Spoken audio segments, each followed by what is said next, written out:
আসসালামু আলাইকুম, স্বাগতম জানাচ্ছি চমৎকার একটি টিউটোরিয়ালে। তো আজকের এই টিউটোরিয়ালে আমরা দেখার চেষ্টা করব যে আসলে কিভাবে পডকাস্ট এবং ইন্টারভিউগুলো এডিট করা যায়। তো সেই বিষয়ের উপর ভিত্তি করে আজকে আমরা এই ভিডিওতে সেই বিষয়টি জানার চেষ্টা করব। তো শুরুতে আমরা যদি ফুটেজগুলোকে যদি দেখি তাহলে দেখতে পাচ্ছেন, আমরা দেখতে পাচ্ছি এটা দুইটা ক্যামেরার ইন্টারভিউ 1 এবং ইন্টারভিউ 2, অর্থাৎ একই ব্যক্তি কিন্তু দুইটা ক্যামেরায় অর্থাৎ মাল্টি ক্যামে ভিডিওগুলো শ্যুট করা।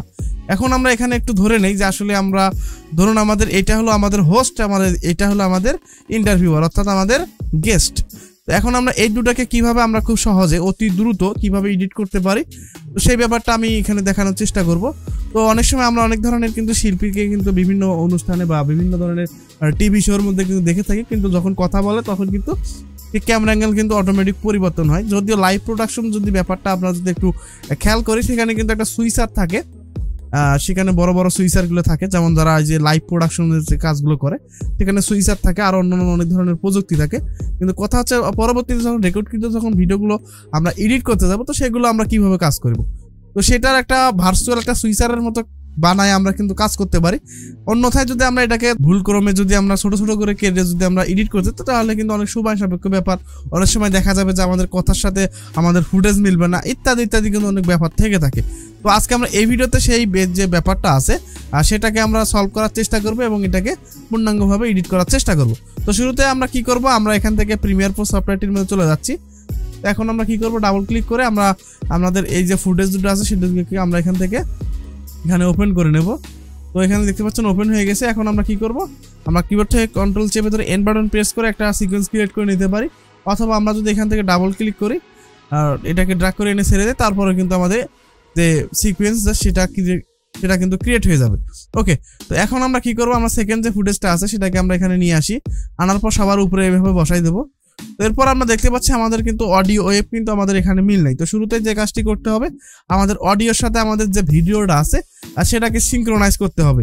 তো সেক্ষেত্রে আমরা কি করতে পারি, আমরা এখান থেকে সবগুলোকে ধরে রাইট বাটন ক্লিক করে আমরা দেখতে পাচ্ছি এখান থেকে সিঙ্ক্রোনাইজ। তো জাস্ট আমরা এখানে যদি ক্লিক করে দেই তাহলে দেখা যাচ্ছে এখানে একটা পপ আপ চলে আসলো। তো প্রথম অবস্থায় হয়তো বা আপনাদের এরকম একটা থাকতে পারে যে ক্লিপ স্টার্ট এরকম থাকবে। তো আমরা কি করব, আমরা এখান থেকে অডিওটাকে সিলেক্ট করে দেবো। তো অনেক ক্ষেত্রে এই অডিও লেখাটাও এখানে শো করবে না, তো একটু খেয়াল রাখতে হবে যেন আমাদের অডিওগুলো যেন সিলেক্ট থাকে, অর্থাৎ একের অধিক যদি অডিও সিলেক্ট থাকে তাহলে কিন্তু এটা শো করবে। অথবা যদি মাস্টার অডিও যদি একটা থাকে, অর্থাৎ আলাদাভাবে যদি কোনো ডিভাইসে শ্যুট করে থাকেন সেটাকে যদি ইনপুট করেন, তো সেটাকে আমরা এখানে কিন্তু ট্র্যাক 1 বা ট্র্যাক 2 সিলেক্ট করে দিতে পারি। তো আমরা কি করবো, আমরা এখান থেকে মিক্স ডাউন এটাকে সিলেক্ট করব। দেন আমরা দেখতে পাচ্ছি আমাদের কিন্তু অডিওগুলো কিন্তু ক্লিয়ার এখানে আছে। তো এখন আমরা কি করব, আমরা এখান থেকে ওকেতে ক্লিক করে দেবো। ওকেতে ক্লিক করার পর দেখতে পাচ্ছি চোখের পলকে কিন্তু আমাদের যে অডিওটার যে সিঙ্ক্রোনাইজের যে ব্যাপারটা সেটা কিন্তু এখানে করে নিয়েছে। তো এখন আমরা কি করব, আমরা এখান থেকে প্রথম অংশ যেটা প্রার্থী অংশ সেটাকে আমরা এখান থেকে কাট করে দেবো। তো আমি এখান থেকে কাট করে দিলাম। ওকে, এরপর আমরা কি করব, আমরা এখান থেকে একটা অডিও রেখে বাকিটাকে ডিলিট করে দেবো। তো সেক্ষেত্রে আমরা কি করব, আমরা এখান থেকে এটাকে ধরার পর রাইট বাটন ক্লিক করে আনলিঙ্ক করে দেবো। দেওয়ার পর আমরা কি করব, আমরা এটাকে ডিলিট করে দেবো। তো দেখতে পাচ্ছেন এটা হলো আমাদের মাস্টার অডিওটি ধরুন আমরা। এখন আমরা কি করব, এটাকে নেক্সট করে নেব। তো নেক্সট কি জন্য করলাম সেটা একটু পরে দেখি। তো সেক্ষেত্রে আমরা কি করব, আমরা এখান থেকে এটাকে এভাবে সবগুলোকে ধরে রাইট বাটন ক্লিক করে আমরা এখান থেকে নেক্সটে ক্লিক করে দেবো। নেক্সটে ক্লিক করার পর আমরা কি করব, আমরা এখানে একটা নাম চাবে, তো আমরা এখানে একটা যা আছে তাই থাকুক, দেন আমরা এখান থেকে ওকেতে ক্লিক করে দেবো।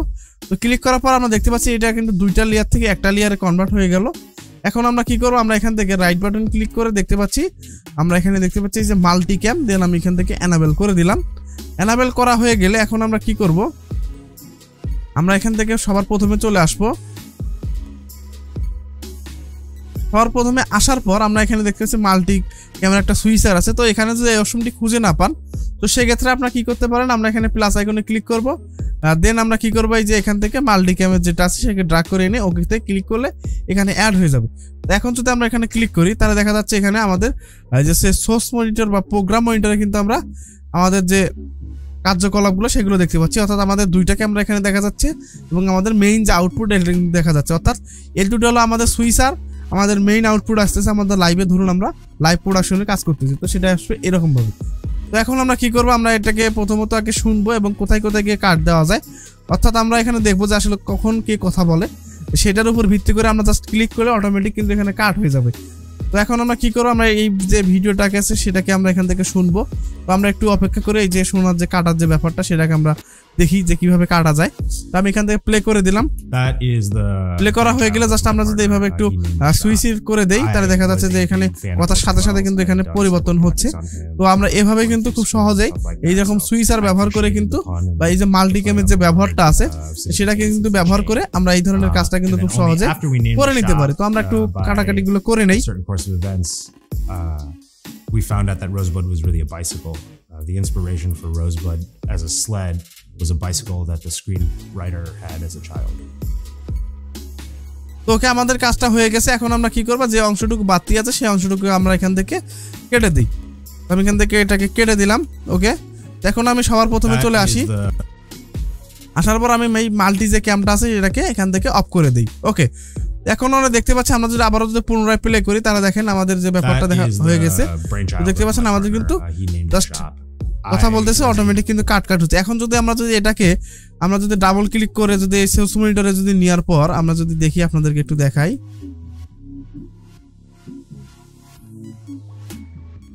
আমরা যদি এভাবে যদি কেটে কেটে যদি এনে যদি এখানে বসাইতাম তাহলে কিন্তু অনেক সময়ের একটা ব্যাপার চলে আসতো। তো এখন যদি আমরা এই পদ্ধতিটা যদি ব্যবহার করে থাকি তাহলে কিন্তু খুব সহজে কিন্তু আমরা এই ধরনের যে কাজটা সেটা কিন্তু অনায়াসে করতে পারবো। তো আশা করি যে ব্যাপারটা এখানে বুঝতে পারছেন। তো এখন আছে সর্বশেষ যে ধাপটা হচ্ছে সেটা হলো কালার গ্রেডিং, যেহেতু আমাদের রাফ কাটা হয়ে গেছে। তো তার আগে আমাদের কি করতে হবে, আমরা কি করব, আমরা এখান থেকে সবগুলোকে ধরে আমরা রাইট বাটন ক্লিক করে আবার আরেকবার একটা নেক্সট করে নেব, যেহেতু আমরা এখানে কালার গ্রেড করব। তো নেক্সট করার একটা সুবিধা হলো আমরা কিন্তু যখন একটা লেয়ারের উপর কাজ করবো তখন পুরো যে যতগুলো লেয়ার থাকবে সবগুলোর উপরে কিন্তু কাজ করবে। যখন ধরুন আমরা যদি এখানে একটা প্রথমত একটা সিনেমেটিক যদি একটা বার দেই, আমি এখান থেকে একটা সিনেমেটিক বার দেই, আমি একটা অ্যাডজাস্টমেন্ট লেয়ার নিলাম। তো অ্যাডজাস্টমেন্ট লেয়ার কিভাবে নিতে হয় সেটা যদি না জেনে থাকেন তো দেখতে পাচ্ছেন এখানে একটা নিউ আইটেম একটা আইকন আছে। তো আমরা যদি এখানে দেখি আইটেম, তো আমরা এখানে দেখতে পাচ্ছি নিউ আইটেম, আমরা এখানে যদি ক্লিক করে দেই, ক্লিক করার পর নিচের দিকে একটু লক্ষ্য করলে দেখা যাচ্ছে যে অ্যাডজাস্টমেন্ট লেয়ার। জাস্ট আমরা যদি এখানে ক্লিক করে দেই, ক্লিক করার পর আমরা দেখতে পাচ্ছি এখানে আমাদের ভিডিও রেশিও অনুযায়ী এখানে কিন্তু এই যে ফলাফলগুলো সেগুলো কিন্তু দেখাচ্ছে। তো আমি এখান থেকে জাস্ট এখান থেকে ওকেতে ক্লিক করে দেবো। ওকেতে ক্লিক করার পর আমরা দেখতে পাচ্ছি অ্যাডজাস্টমেন্ট লেয়ারটি এখানে ক্রিয়েট হয়ে গেছে। এখন আমরা কি করবো, আমরা এখান থেকে এটাকে ড্র্যাগ করে এনে আমাদের ভিডিও ফুটেজের উপর বসাই দেবো এইভাবে। দেন আমরা ড্র্যাগ করে পুরো যে ফুটেজগুলো আছে সেগুলোকে আবৃত করে দেবো। এবং আমরা কি করবো, এখন সিনেমেটিক ব্ল্যাক বার দিতে গেলে আমরা কি করবো, ইফেক্টে চলে যাবো। দেন আমরা এখানে লিখবো কালার, আমরা এখানে লিখবো ক্রপ, ওকে। দেন আমরা কি করবো, আমরা এখান থেকে এটাকে ড্র্যাগ করে এনে আমাদের যে অ্যাডজাস্টমেন্ট লেয়ারটি আছে সেটার উপরে বসাই দেবো। এবং আমরা এখান থেকে ইফেক্ট অ্যান্ড প্রিসেট প্যানেলে যাওয়ার পর আমরা এখান থেকে ইফেক্ট কন্ট্রোল প্যানেলে যাওয়ার পর আমরা এখানে টপ থেকে এটাকে 10 করে দেবো এবং বটম থেকে এটাকে আমরা 10 করে দেবো। তো আমি এখান থেকে এটা 10 করে দিলাম। তো 10 করে দেওয়ার পর আমরা এখানে যদি একটু লক্ষ্য করি, যেটা নেক্সট করলাম কিছুক্ষণ আগে 2 বার, এটা কিসের জন্য করলাম সেটা আমি আপনাদেরকে একটু দেখাই।